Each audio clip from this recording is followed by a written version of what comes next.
Aujourd'hui, je vais parler de Napoléon Bonaparte et je vais commencer avec un aperçu. Lieu de naissance, Corsica, date de naissance, août 15 1779. Qui était-il? Il était un empereur et chef militaire. Dernière bataille, bataille de Waterloo. Première année. Napoléon Bonaparte est né le 15 août 1779 à Ajaccio qui se situe en Corse. Il était un enfant timide et de mauvaise humeur. À l'âge de 10 ans, Napoléon s'inscrit à l'école militaire française de Brienne. 5 ans plus tard, Napoléon passe à la meilleure école militaire de France, l'école militaire. Après seulement un an, Napoléon a obtenu le 42e à l'école. Quand tout a commencé? En septembre 1785, Napoléon est nommé sous-lieutenant d'artillerie. Puis, en 1793, le roi Louis et sa femme ont été assassinés pour que tout le monde puisse les regarder. Après de nombreux soldats ont vu roi Louis tué, ils ont quitté leur emploi et une guerre civile a commencé. Napoléon était intelligent et il a rapidement choisi de devenir le chef de l'armée française avant tout le monde. La première victoire de Napoléon était lorsqu'il a tiré de petites bombes sur des navires britanniques et que les Britanniques ont alors levé un drapeau blanc. Bataille de Valvasson. Avec seulement 37 000 hommes, il a encore gagné contre l'Autriche et a choqué toute l'Europe. Lors de la bataille de Valvasson, 500 soldats français sont morts et 700 soldats autrichiens sont morts. Il a planté des arbres dans chaque ville pour que chacun puisse voir sa révolution. Et maintenant, une vidéo. 2 semaines après son mariage, Napoléon allait dans son armée en Italie quelques jours seulement avant le combat avec l'Autriche.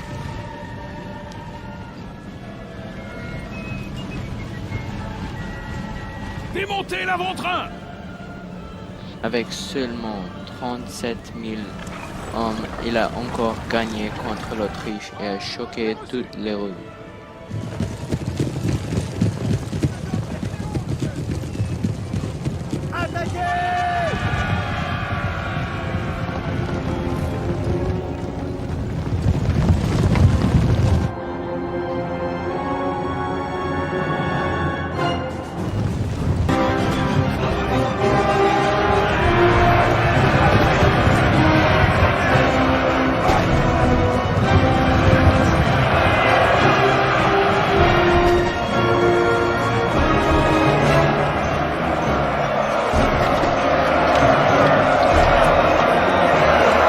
Napoléon a gagné.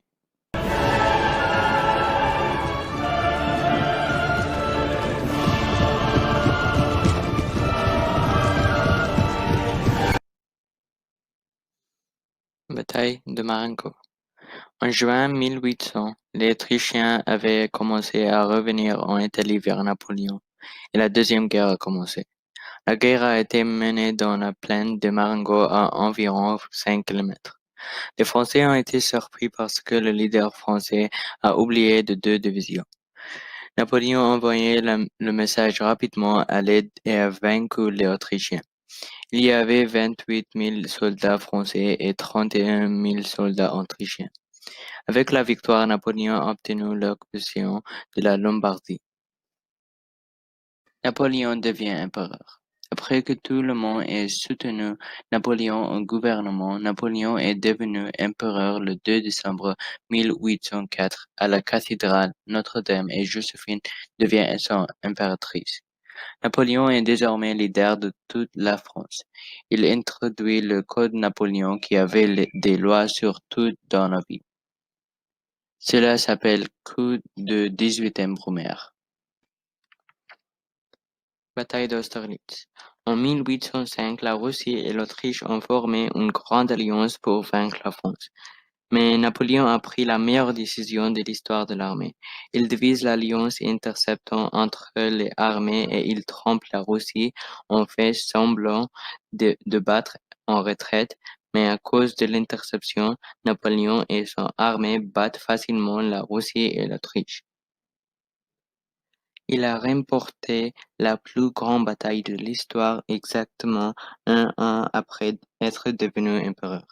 Le territoire français s'étend désormais sur 1500 milles de l'océan Atlantique à l'Europe centrale.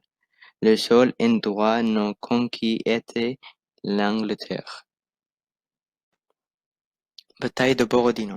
La bataille de Borodino a eu lieu le 7 septembre 1812 lors de l'invasion française de la Russie. L'armée de Napoléon était la plus importante de l'histoire de l'Europe avec 500 000 soldats, mais au moment où ils sont arrivés sur le champ de bataille, Napoléon n'avait que 130 000 soldats parce qu'il était mort de maladies et de blessures d'autres guerres sur le chemin de Borodino. 70 000 soldats sont morts de la bataille de Borodino, ce qui signifie que c'était la guerre la plus sanglante de Napoléon. Malheureusement, 70% de Moscou étaient en feu à la fin de la guerre. Bataille de Leipzig. Cette bataille a lieu le 19 octobre 1813. Napoléon avait 190 000 soldats français et 320 000 soldats alliés d'Autriche, de Russie et de Suède. Après avoir attaqué pour 9 heures, la France a fait une retraite par un pont, mais malheureusement, elle a explosé et l'armée de Napoléon a été piégée à Leipzig et 55 000 soldats français sont morts et 38 000 soldats alliés sont morts. Napoléon envoyé en exil. Après avoir perdu la bataille de Leipzig, Napoléon est envoyé en exil à l'île d'Elbe qui est près de sa ville natale en Corse. Il s'ennuie très rapidement car il n'y avait aucun autour de lui. Le retour de Napoléon. Après Napoléon, Louis XVIII est devenu roi et la France a commencé à s'enfrauder à cause de la corruption. Heureusement, toute la France veut qu'il revienne au gouvernement en tant que leader. Napoléon a mis un bateau déguisé en anglais pour que personne ne puisse le rencontrer et s'est rendu à Paris. Le roi Louis s'est enfui et Napoléon est devenu empereur pour la deuxième bataille de Waterloo.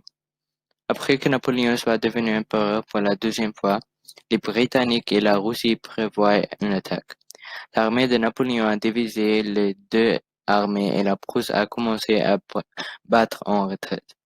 Ainsi, Napoléon a attaqué l'armée britannique et après des heures de combat, les Français ont attaqué le centre. Mais les Britanniques attendent patiemment et ils ont formé un carré avec des fusils et ils ont facilement tué la cavalerie légère française parce que les Françaises ne pouvaient pas casser la tactique de la forme carrée. Les Prussiens sont revenus de retraite et ont terminé l'armée française. Napoléon renvoyé en exil. Après avoir perdu la bataille de Waterloo, Napoléon se rend aux Britanniques et il est renvoyé en exil. Il a passé 6 ans à Saint Helena et est décédé plus tard d'un ulcère à l'estomac à l'âge de 51 le 5 mai 1821. Il se repose désormais à Paris le grand Napoléon Bonaparte. Napoléon Bonaparte a été l'un des meilleurs empereurs de l'histoire de l'Europe. Tout le monde l'a soutenu parce qu'il a annoncé des lois pour l'égalité. Aujourd'hui encore, nous suivons certaines des règles de Napoléon. À mon avis, Napoléon était l'un des plus grands mains vives de l'histoire de l'Europe. Merci.